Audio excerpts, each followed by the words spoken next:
Hey guys, I just want to welcome you to our Constitution Day activities and program. In 1787, our founding fathers actually signed the Constitution, and today we are celebrating the birthday of the Constitution. We've got great activities going on today. In case some of you didn't see, we have some photo backdrops set up out in our area where you come in and get off the buses. Hopefully some of you got to take some pictures there today. Also, the halls have been decorated, and we're going to be watching this program. Also, there's some other things going on today in your classroom, some activities and some great lessons. So I hope you enjoyed Constitution Day, and have a great Thursday.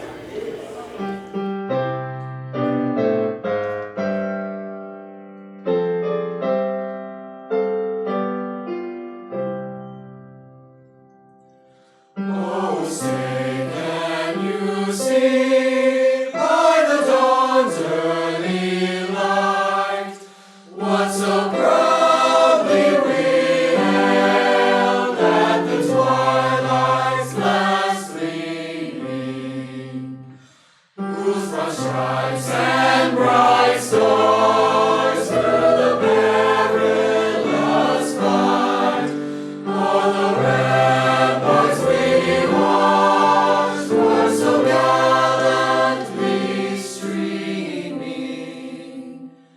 and the rocket's red glare, the bombs bursting in air, gave proof through the night that our flag was still there. Oh, say does the star-spangled banner yet wave o'er the land of the free and the home of the brave? Constitution Day is important to us because it stands for what we've strived to become. It tells us that we have the freedoms to do some of the things that a lot of other countries can't. We have the freedom to speak, and we have the freedoms to do what we can, and it proves that we are a great country. The Constitution is important to all Americans because it gives us the right to do the things that we might not even think about. Like, we have the freedom to talk about whatever we want to talk about, practice whatever religion we feel like doing. Other countries don't have those rights, and we're very blessed to have these. And we have soldiers that fight for us, and it's awesome. I think the Constitution is important for many reasons. Of course, it is the foundation of our government. It is what lists the rights that are so important to us, that we cherish so much. But I also think it's important because I think it should serve as a reminder to us of the kind of people that we should be, the kind of people that both our founding fathers intended us to be, but I think the Constitution is so important because it should be a reminder to compromise. I think that's something that we so often forget today. A lot of people don't realize how many compromises truly are in the Constitution, that the document itself is such a miracle that it even got written, and that the men that wrote it had to give in a little bit. They had to compromise on nearly everything. In fact, it is sometimes called a bundle of compromises, and I think sometimes along the way we forget that, and somehow compromise has kind of become a bad word, that if you compromise you are giving in, you're turning your back on what you believe in, and I don't think that's necessarily the case, that we should be reminded that we're all Americans and that we may not always get everything that we want, we may not always agree on everything, but that's part of what this country is about. It is about coming together and trying to resolve our differences in a civil way, and I think that's really incredible about the Constitution, and I think that is why we should value it, why it's important to us today. If you had something that you were given, something you loved, something that others wanted so badly but were denied it, something that you used and relied on every single day. If you had something special, something beautiful, something powerful, If you had something absolutely essential to securing your health, happiness, and safety. If you treasured something so much that you were willing to die for that something. If you knew that others already had. And if someone had given you a document that protected that something, wouldn't you take the time to read it?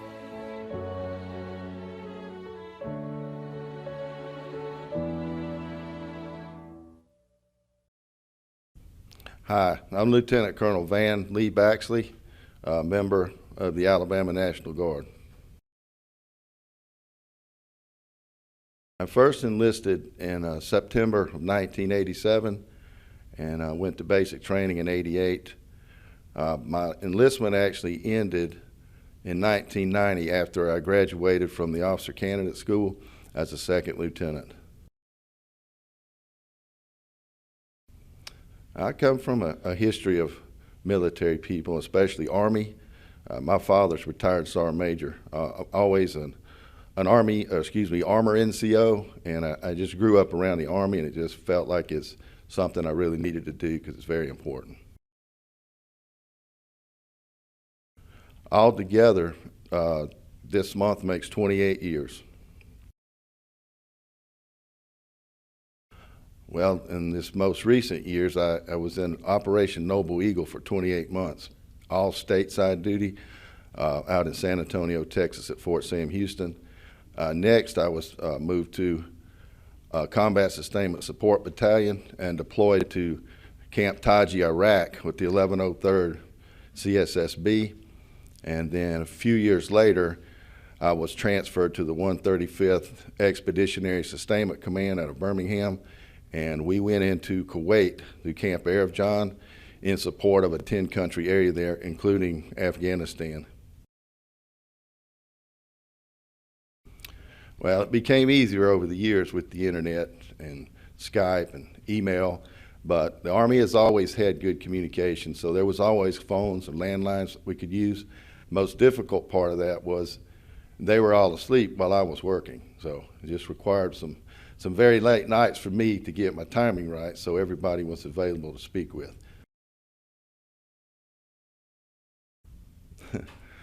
Yeah, quite a few. Being at the Officer Candidate School was interesting. Back then there was a lot of hazing, which I'm sure you all heard of.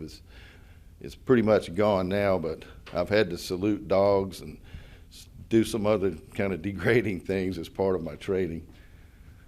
I do remember one time in Baghdad, Iraq, I was out that night on a mission, and I was kind of walking up and down the alleys while my guys were doing their jobs, and I saw movement to my left. I drew my pistol and quickly acquired a target. It was a cat on top of a masonry fence. So I felt a little silly in front of my personal security detachment guy that I drew down on a cat. But wow, almost too many ways to name. It started with, I guess, just the values and morals and the discipline that I lead my life with and that I try to instill in my family and anybody that works for me. But it goes on and on with the benefits you get, be it education, the money. You get all expenses paid vacations to all kinds of places in the world, which are places I would have never gone if I wasn't a member of the military. So, but it's even gone on to help my children because I had earned enough GI Bill to not only earn myself an associate degree and a bachelor's degree, but I was able to send my daughter to school 100% tuition and books free. So that's huge too. That saves a lot of money. Wow. That could be a complicated situation. So let me think. To simplify so that I can keep it straight, let's say, first of all, I'd have to say, what is it and why do we have it? So then we'd have to realize we have the Declaration of Independence, which actually guaranteed certain rights that all citizens should have and that should be protected. However, it didn't give a means to accomplish that. So the Constitution then was drafted by a bunch of wise old guys back then, And they figured out it's kind of like the rule book for how do we say we guarantee it in one document. How do we achieve that, though? There has to be a plan. There have to be rules. And that's what it means to me, and it can go much farther than that. Then there has to be amendments because times change, situations change, maybe the will of the people changes. But most important to me would be the right to form and maintain an army to protect the United States and its citizens, and of course the right to keep and bear arms, that every citizen can do that. So that document means a lot to me in that respect and in many other ways, but that's all for right now. Thank you. Absolutely. I think it would actually settle some of the unrest in the nation if they learned that our leaders aren't doing things sometimes just because that's what they want to do.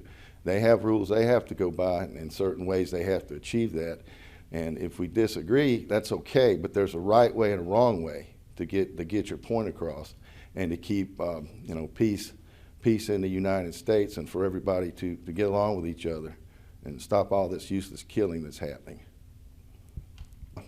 I appreciate the opportunity for you to let me talk to you about this, and I encourage all you young folks out there, at least consider a short term in some type of military. If you just 4 years, earn the college money, and then go do whatever you want to do, but do it while you're young, contribute something, understand that this country is not the way it is by accident. A lot of people have worked hard and given their lives to maintain the freedoms we enjoy.